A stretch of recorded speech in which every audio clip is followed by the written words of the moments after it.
মস্ত বড় একটা দানবীয় ইঞ্জিন দেখতে পাচ্ছেন আপনারা। আজকে আপনাদেরকে দেখানোর চেষ্টা করব। দেখতে পাচ্ছেন 3000 সিসির একটা ইঞ্জিন, টয়োটারই, এবং এটা হচ্ছে 4 সিলিন্ডার ইঞ্জিন।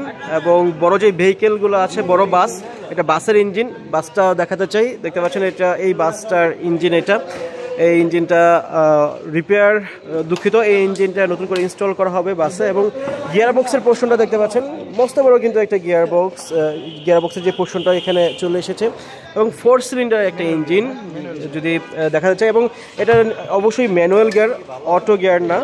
জিনিসটা যেটা হয়েছে, নতুন একদম রিকন্ডিশন ইঞ্জিন যেটাকে বলা হয়ে থাকে। আমরা সবসময় যেটা জানি যে যখন একটা গাড়ির ইঞ্জিন ড্যামেজ হয়ে যায়, সেক্ষেত্রে বাংলাদেশে যে জিনিসটা হয় সেটা হচ্ছে রিকন্ডিশন ইঞ্জিন ইউজ করা হয়। এটা সেই রিকন্ডিশন ইঞ্জিন।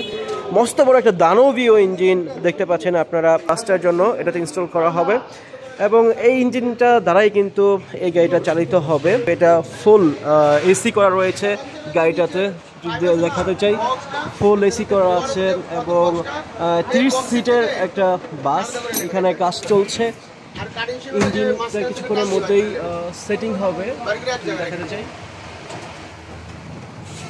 এই ছিল ইঞ্জিন। এবং আগের গিয়ার বক্সটা ঠিক এই জায়গায় আছে। এটা হচ্ছে আগের যে গিয়ার বক্সটা নষ্ট হয়েছিল, টোটালি ড্যামেজ হয়ে গেছিল, এটা হচ্ছে এই জায়গায় আছে। এই পাশে ইঞ্জিনটা দেখতে পাচ্ছেন। তো এই ছিল আর কি, দেখানোর চেষ্টা করেছিলাম যে অনেকেই ইন্টারেস্ট থাকেন এই সমস্ত ইঞ্জিন দেখতে, যে কেমন হয় আর কি। 3000 সিসির একটা ইঞ্জিন, এটা হচ্ছে সেই 3000 সিসির ইঞ্জিন, 4 সিলিন্ডার, অবশ্যই ম্যানুয়াল গিয়ারের ইঞ্জিন এটা।